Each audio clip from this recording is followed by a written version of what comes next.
She sat on the throne for 70 years. She met 13 American presidents. She shook hands with world leaders, attended state dinners, and posed for countless photographs. But what did Queen Elizabeth II really think about the men who led the most powerful nation on earth? The truth is, she never told us. Not in interviews, not in speeches, not in any official statement. The Queen was famous for one thing: her silence. Her ability to keep her thoughts locked away behind a perfectly composed smile. And yet, over the decades, clues emerged. Documented moments, revealed correspondence, and most recently, a biography that lifted the veil on what the Queen truly felt about the American presidents she encountered, what separated the presidents she genuinely liked from the ones she merely tolerated. What did those differences reveal about the woman behind the crown? Today, we're going to explore what Queen Elizabeth II never said publicly, but what we now know she was thinking about America's leaders. Before Elizabeth was even queen, she had already formed her first impression of an American president. In 1951, at just 25 years old, Princess Elizabeth visited Washington, D.C. with her husband, Prince Philip. The president she met was Harry Truman, a plain-spoken man from Missouri. What we know comes from what Truman said about her. He was absolutely charmed. He wrote letters calling her a fairy princess, gushing about her poise and warmth. But Elizabeth's feelings were equally positive, though kept private. She found Truman genuine. He wasn't trying to impress her or perform for cameras.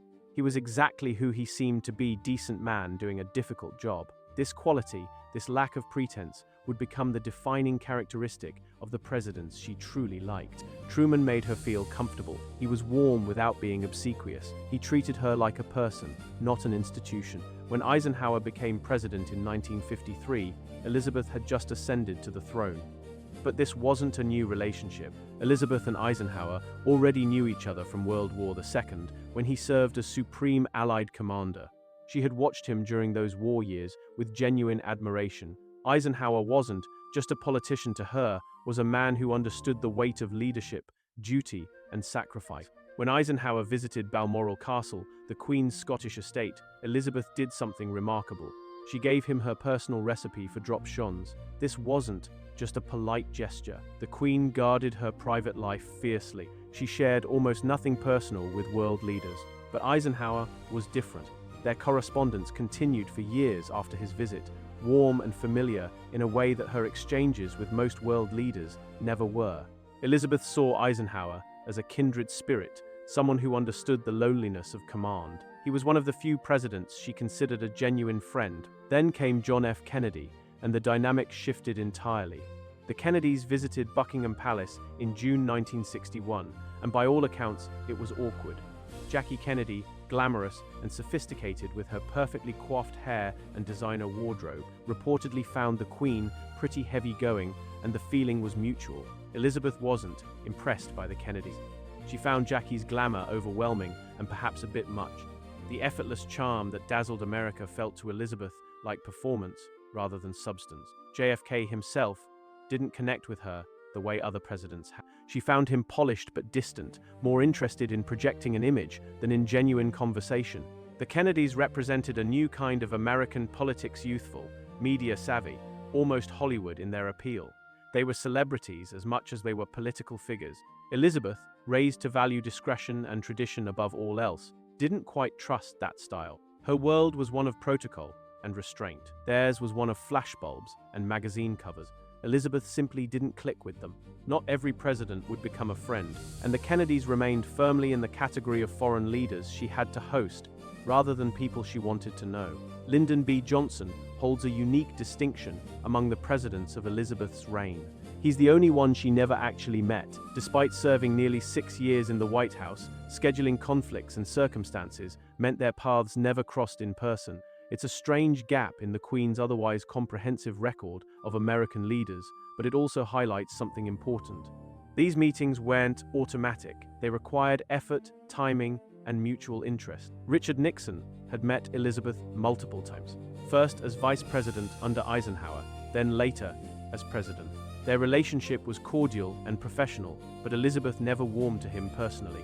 She respected Nixon's political acumen and his understanding of world affairs. He was intelligent, serious, and treated her with appropriate deference. But there was something about him that kept her at a distance.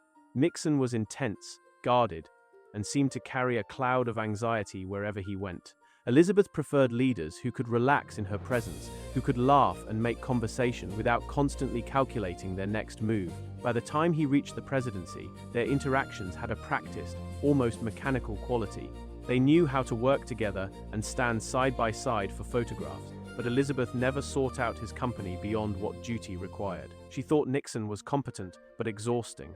Gerald Ford brought something different to the table: genuine unpretentiousness. His brief presidency overlapped with Elizabeth's 1976 state visit to America, celebrating the bicentennial of American independence.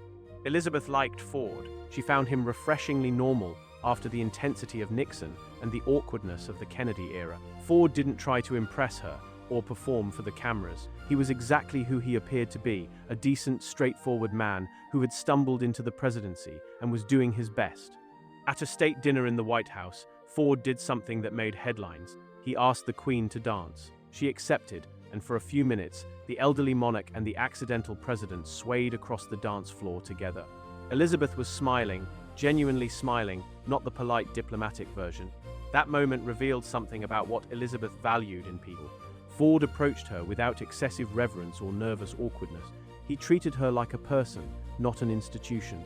Ford's lack of pretension put her at ease in a way that more polished politicians sometimes couldn't. Jimmy Carter presented a different challenge entirely. The Georgia peanut farmer turned president had a casual, folksy style that didn't translate well to royal protocol, and Elizabeth didn't appreciate it. The most infamous moment came when Carter greeted the Queen Mother with a kiss on the lips. It was a stunning breach of etiquette. You simply didn't do that. The Queen Mother handled it with characteristic grace, but Elizabeth was not amused. She found Carter's informality presumptuous, his folksy charm grating rather than endearing. Elizabeth valued protocol. It wasn't stuffiness for its own sake. It was the structure that allowed her to navigate thousands of public interactions without constant awkwardness. Carter didn't seem to understand that. He repeatedly crossed lines that other presidents instinctively respected, treating royal customs as quaint traditions to be ignored rather than boundaries to be honored. She thought Carter meant well, but meaning well wasn't enough. His good intentions didn't excuse his clumsiness. Their relationship remained cool throughout his president's but distant. And then there was Ronald Reagan, and everything changed. If any American president could claim to be Elizabeth's favorite, Reagan would be the leading candidate. Their connection was immediate and genuine, built on something neither politics nor protocol could manufacture. They both loved horses. Reagan visited Windsor Castle in 1982, and Elizabeth did something she reserved for very few people. She took him riding through the grounds of the estate. It wasn't a brief photo opportunity or a ceremonial trot. They rode together for over an hour, cantering through the English countryside. Two people who happened to lead nations, but who connected over something far simpler and more human. Reagan also made Elizabeth laugh, really laugh. His Hollywood charm, his ease in front of cameras, his ability to tell a story and land a punchline. These were qualities the Queen genuinely appreciated. After decades of stiff diplomatic exchanges, here was someone who could make her smile without trying too hard. The personal connection extended beyond their official meetings. Elizabeth and Reagan corresponded privately, and their letters had a warmth that went well beyond diplomatic niceties. When Reagan was shot in 1981, Elizabeth sent a personal message of concern. When she visited the United States, Reagan rolled out every possible welcome. When he died in 2004, Elizabeth's tribute was notably warm, reflecting a relationship that had transcended their official roles. She spoke of him with genuine affection, something she rarely displayed publicly about anyone. George H.W. Bush was a welcome change after the Carter years. His presidency represented a return to the kind of old-school American leadership Elizabeth understood and respected. She genuinely liked Bush. He reminded her of the wartime generation she had grown up around. Men who understood duty, discretion, and proper behavior. Bush had been a Navy pilot, an ambassador, a CIA director. He knew how the world worked. Bush and his wife Barbara visited the Queen multiple times, and Elizabeth found them both delightful company. Barbara especially won her over, another woman who had spent decades in the public eye while maintaining her dignity and sense of humor. The two couples got along easily without any awkwardness or cultural misunderstandings. Elizabeth thought Bush was the kind of man who would never embarrass himself or his country. There were no dramatic moments, no breaches of etiquette. In some ways, that's the highest compliment she could give. Elizabeth's best relationships with presidents were often the ones that generated no headlines at all, just quiet, mutual respect between people who understood each other's worlds. Bill Clinton complicated things. On a personal level, he was charming enough, charismatic, intelligent, able to work a room like few politicians before him. Elizabeth could see why Americans loved him, but she didn't trust him. Clinton stayed at Buckingham Palace in 1995, and while the visit went smoothly on the surface, Elizabeth remained guarded throughout. There was something about Clinton that felt slippery to her, too smooth, too eager to please everyone at once. And then there was the Gerry Adams situation. Clinton had granted a visa to Adams, the leader of Sinn Féin, over fierce British objections. For Elizabeth, whose own cousin, Lord Mountbatten, had been killed by the IRA, this wasn't just a policy disagreement, it was personal. She felt Clinton had prioritized American political calculations over the murder of British citizens, including someone she had loved. Elizabeth never let that resentment show publicly. She was far too professional, but the warmth she had shown Reagan, or would later show others, was notably absent with Clinton. She found him charming, but fundamentally unreliable. Their relationship functioned as diplomacy required. But Elizabeth kept her distance. George W. Bush brought his own brand of Texas informality to his meetings with Elizabeth, and surprisingly, she loved it. During a 2007 speech at the White House, Bush made a verbal stumble, accidentally suggesting that the Queen had visited America in 1776 rather than 1976. He caught himself, glanced at Elizabeth, and quipped that she'd given him a look only a mother could give. The Queen's response was perfectly timed, perfectly dry, bringing the room to laughter. She handled his gaffe with such grace that it actually strengthened their relationship. Elizabeth found Bush genuinely endearing. Yes, he made mistakes, but he didn't take himself too seriously. And neither, in her own way, did she. Bush could laugh at himself, and Elizabeth appreciated that enormously. So many world leaders were so concerned with their dignity that they became stiff and exhausting. Bush was the opposite, relaxed, self-deprecating, genuinely warm. She also respected that he didn't pretend to be something he wasn't. Bush was a Texan through and through, and he never tried to become someone more sophisticated for royal company. Elizabeth had spent her life surrounded by people performing versions of themselves. Bush's authenticity was refreshing. Barack Obama's relationship with Elizabeth might be the most surprising success story of her reign.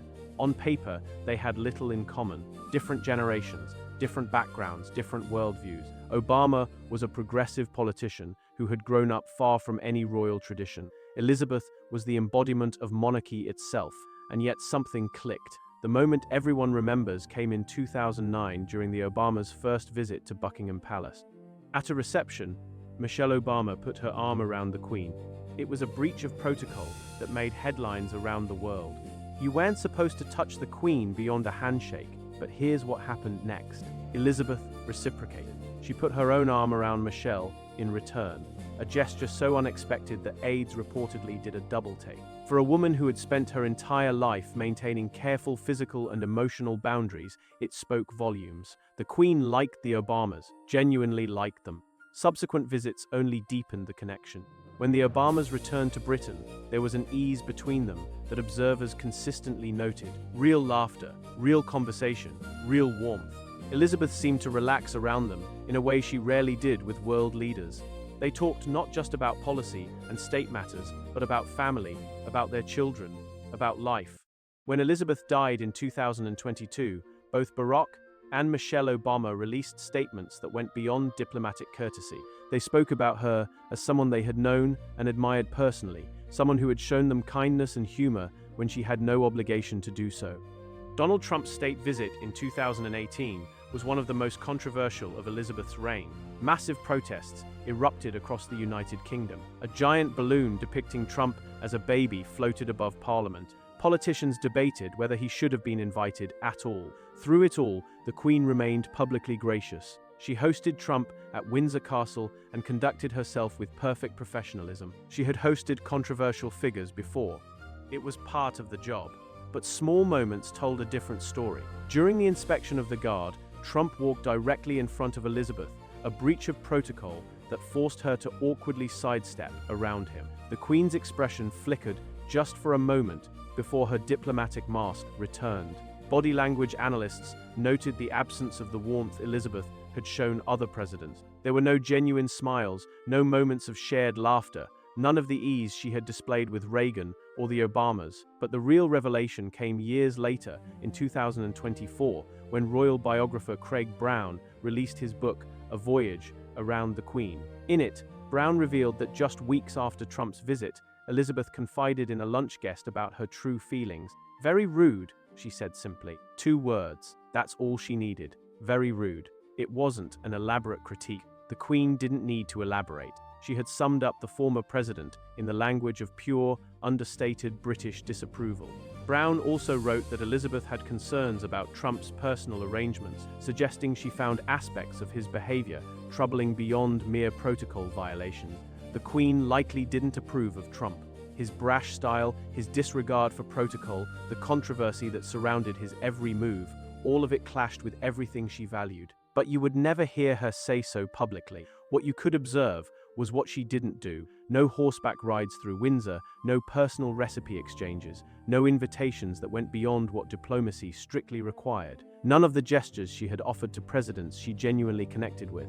The absence of warmth was in its own way a statement. Joe Biden was the last American president Elizabeth would meet. They saw each other at the G7 summit in Cornwall in 2021, just over a year before her death. Elizabeth liked Biden. He reminded her of the kind of president she got along with best. Experienced, respectful of institutions, comfortable with protocol, without being stiff about it. Biden had been in politics for nearly 50 years. He understood how to conduct himself around world leaders, and he treated Elizabeth with genuine warmth rather than nervous deference. It was a brief encounter, but a meaningful one. Biden spoke highly of her afterward, describing her as gracious and sharp despite her advanced age. He said she reminded him of his own mother. Elizabeth seemed to enjoy the conversation. There was an ease between them, a sense that they were 2 people who had seen a lot of history and understood each other's burdens. She thought Biden was a decent man, steady, experienced, perhaps a bit past his prime, but still committed to doing the job properly. It was a fitting final chapter in her remarkable 70-year relationship with American leadership. The last president she met was in many ways exactly the kind she had always preferred. Someone who respected tradition, valued relationships, and didn't need to be the center of attention. Looking back across 13 presidents and 70 years, Elizabeth's preferences become clear. She loved the ones who could make her laugh. Reagan, Bush Jr., the Obamas. She respected the ones who understood duty and protocol. Eisenhower, Bush Sr., Biden. She tolerated the ones who meant well but got it wrong. Carter, Clinton. And she quietly disapproved of those who disrespected the traditions she had spent her life upholding. What Elizabeth valued most was authenticity. She could spot a performer from across the room, and she had no patience for politicians who treated her as a prop in their own story. The presidents who earned her genuine affection were the ones who saw her as a person first and a symbol second, the ones who could relax in her presence, share a joke, or simply have a conversation without constantly calculating how it would play in the press. They were the ones who understood that beneath the crown and the protocol was a woman with her own thoughts, her own humor, her own heart. And that woman, it turns out, had very good judgment about people. The world may never have heard what Queen Elizabeth II really thought about America's presidents, but the record is clear. She saw them all for exactly who they were, and she liked some far more than others. Her silence was never about indifference, it was about wisdom. The wisdom to know exactly who deserved her warmth and who deserved only her grace.